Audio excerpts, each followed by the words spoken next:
Quando Hagrid entrega o bebê Harry, se você prestar atenção, dá pra ver que ele deixa escapar uma lágrima. Já desde o início, os criadores mostraram ele como um personagem bom, cheio de sentimento e profundamente ligado a Harry Potter. E repare bem no canto superior direito da tela, a testa de Harry está sem cicatriz de raio, só que no close seguinte a cicatriz aparece do nada. Dá pra perceber que a maquiadora esqueceu de pintar a cicatriz antes. E repare nas casas atrás do personagem, elas estão todas grudadas uma na outra, só que nos filmes mais recentes da franquia dá pra notar uma distância bem maior entre essas duas casas. Os anos se passam e Harry vive debaixo da escada. É inegável que ele é completamente negligenciado pelos Dursley. Repare que a roupa dele é grande demais. Claro, são as roupas velhas do Duda. É uma pena pro Harry que ele tem que usar roupas feitas pra alguém muito maior que ele. Também vale ressaltar que a casa está cheia de fotos do Duda, o que reforça ainda mais o quanto os pais amam o filhinho deles. Mas não existe uma foto sequer do Harry na casa. A câmera se move pra fora e mostra a rua inteira da Vila dos Alfeneiros. Repare que todas, literalmente todas as casas são idênticas. Todas as famílias têm até o mesmo carro. Isso sugere que os Dursley são pessoas que não querem se destacar de jeito nenhum. Eles se apresentam como a família mais padrão possível. E vale reparar também que essa cultura de tudo ser igual naquela rua já vem de muito tempo atrás. Se voltarmos lá no início do filme, quando Harry ainda era bebê, vamos ver que os carros estacionados nas casas também eram todos idênticos, só que dessa vez no modelo mais antigo. Os Dursleys vão ao zoológico com Harry. Vamos parar por aqui porque tem uns detalhes que passam bem despercebidos. A sequência inteira do zoológico é uma referência a Sonserina, uma das casas que Hogwarts vai apresentar um pouco mais pra frente no filme. A gente vê a placa Casa dos Répteis, e as crianças estão vestidas com uniforme verde. Cobras e cor verde são características bem marcantes da Sonserina, ou seja, já temos ali um pequeno spoiler da casa de Hogwarts. E olha o folheto que este homem está segurando. Se você der zoom, vai notar algo bem parecido com um mamute, que está diretamente associado à Era do Gelo. Considerando que a Pedra Filosofal e a Era do Gelo 1 foram lançados praticamente na mesma época, é bem plausível que aquele folheto seja uma referência à animação. Que a cobra em si é uma referência à Sonserina, isso já é meio óbvio, mas vamos focar no fundo da cena. Lá atrás tem uma placa mostrando uma cobra. Dá pra ler que é uma pitã birmanesa, um tipo de cobra encontrado no sudeste asiático. E vale notar, tem água dentro do recinto da cobra. Isso não está ali só pra Duda cair dentro. Pitões birmanesas no seu habitat natural vivem perto de água, uma bela referência eu diria. Só que tem um problema, quando a cobra fala com Harry ela pisca.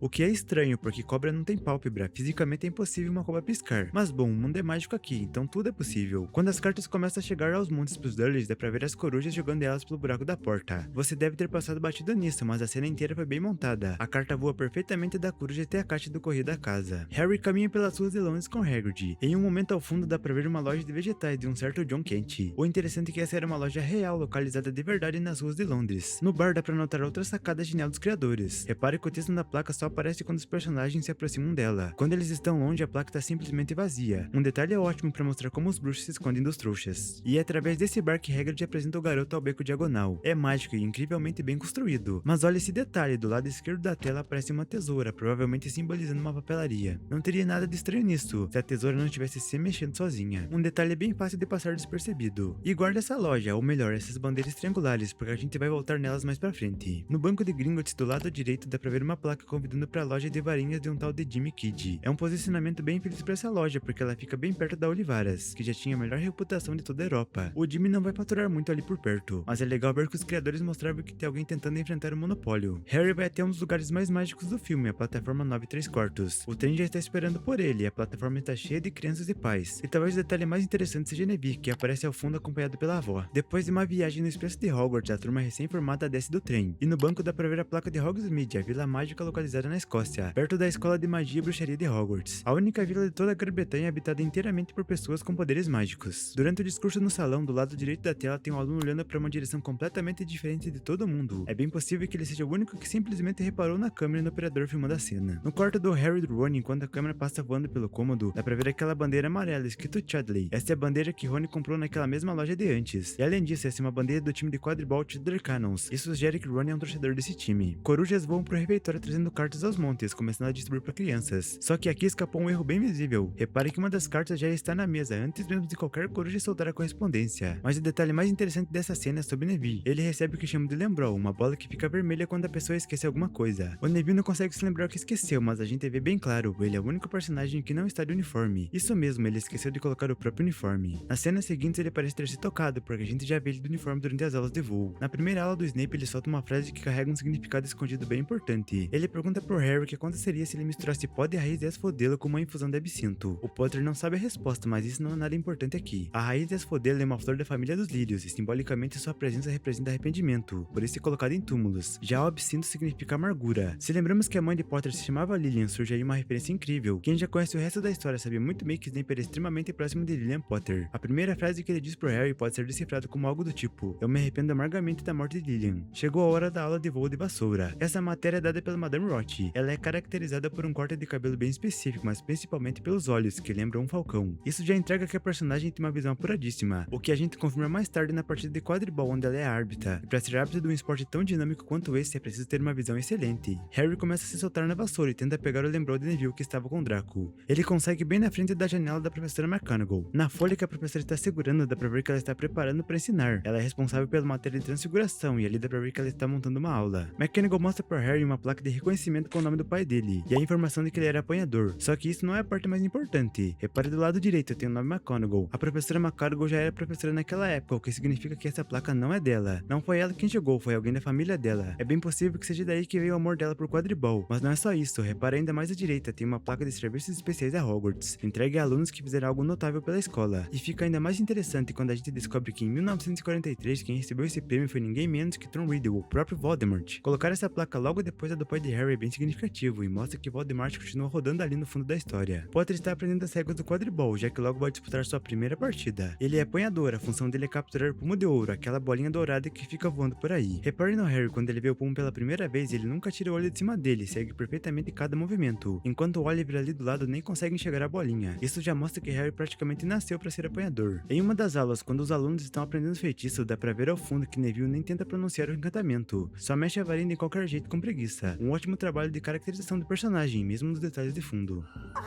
Muito bem!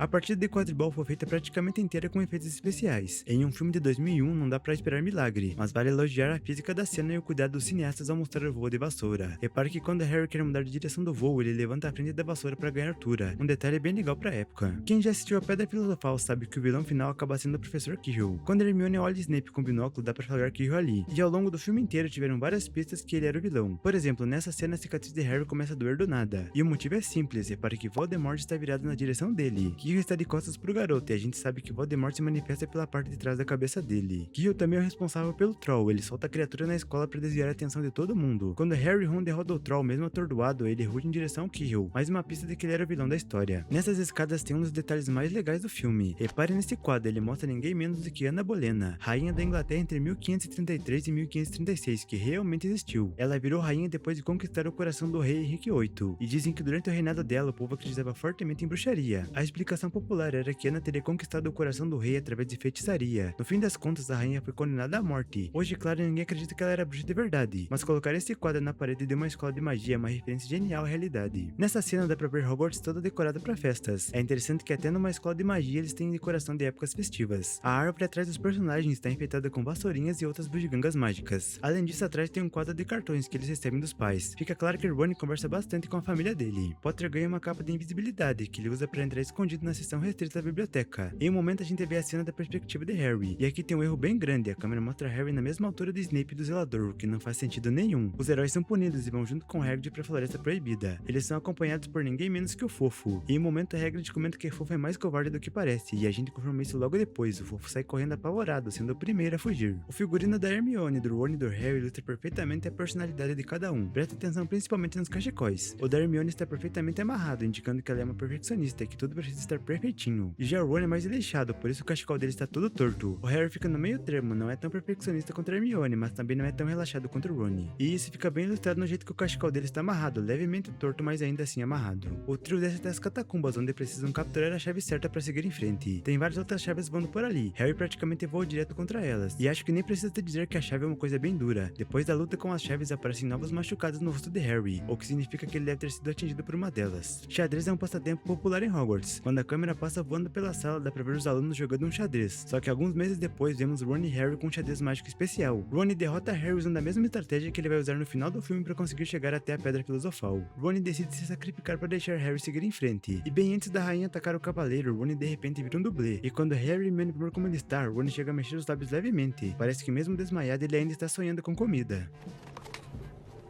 Tem chocolate e hortelã. E tem também de espinafre, fígado e tripa.